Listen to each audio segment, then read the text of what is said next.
So we're starting this bench project off at the tail end of a previous project. You see here we have some of this material. This was from a tabletop made in 1995 from a client's house, and we made her this new tabletop you can see here. So we're taking that old tabletop and some new material, and we're making a bench to match with that table. So first things first, we gotta scrape all of that finish off the old top, sand it down, and get it glued up.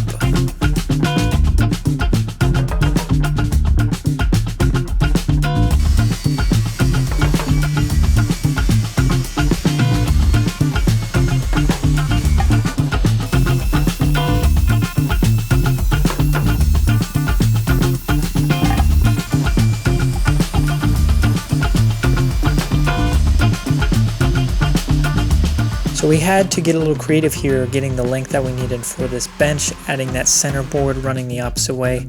Not ideal. If I had longer pieces, I would just do it a straight piece, but hey, it works and it gets the job done.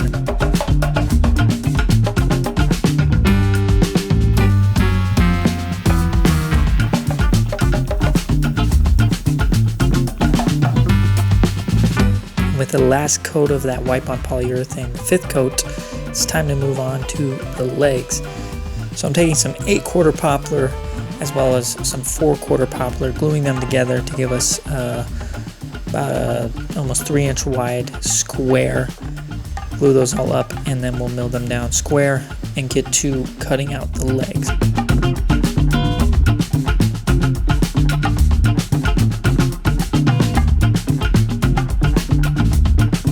So I have made a pattern here that I think matches pretty well proportionally to the existing legs on the table itself.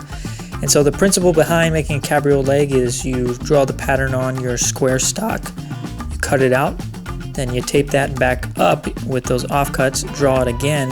You got to keep your pattern oriented the right way and cut it out that same shape out again. And then you'll be left with this cool shape of a cabriole leg.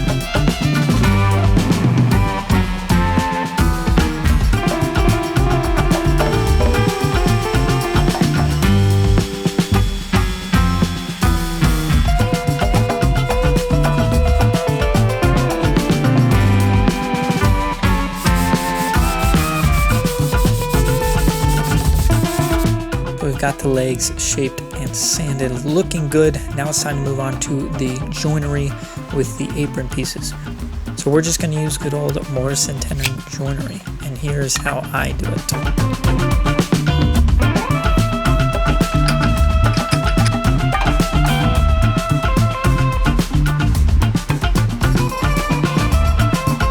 So I cut my mortises on a drill press.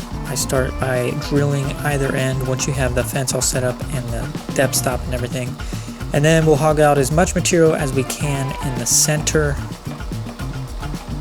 We'll dump out all those chips, and then we're going to come back to the drill press and go up and down a bunch of times, cleaning out the walls. That way we don't have to get in there with the chisel, sandpaper, anything. It's ready to go. And then when we get to the tenon on the apron, I learned this tip from Stumpy Nub's Woodworking here on YouTube, to just round the tenon instead of trying to square the mortise with the chisel. I tried that on this project, and that, yeah, needless to say, that's the way I'm doing it from now on. Far more easier to round the tenon than to try and square your mortise.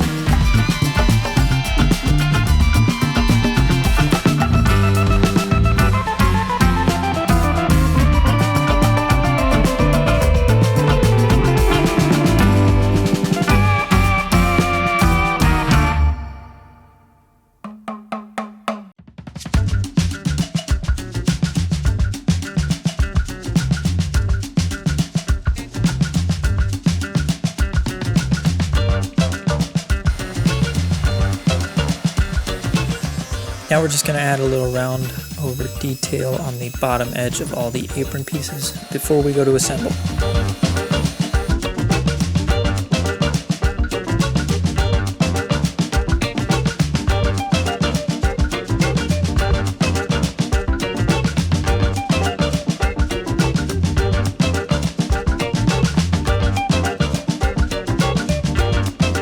So I added this middle stretcher piece both for stability and also because I don't have clamps long enough.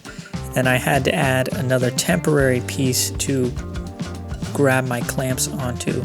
So we got this kind of concoction of clamps together, but whatever you got to do to get the job done, a quick test, fit, and everything is looking great.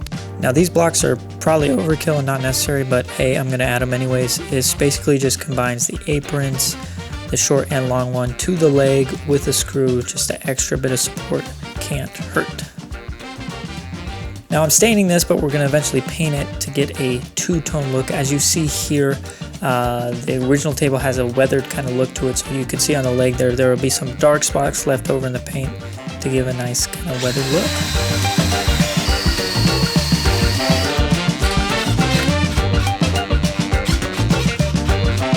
To fasten the top down to the base, I'm just using some figure 8 fasteners. They work well. I like them for smaller projects like this.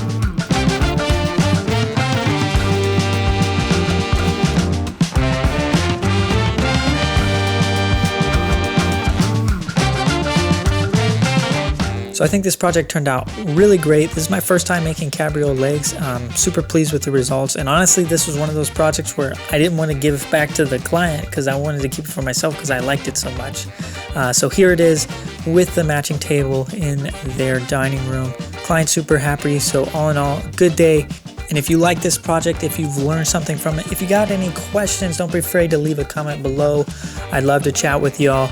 Leave a like if you enjoyed it and subscribe if you're not already. And we'll see you in the next video. Thanks for watching.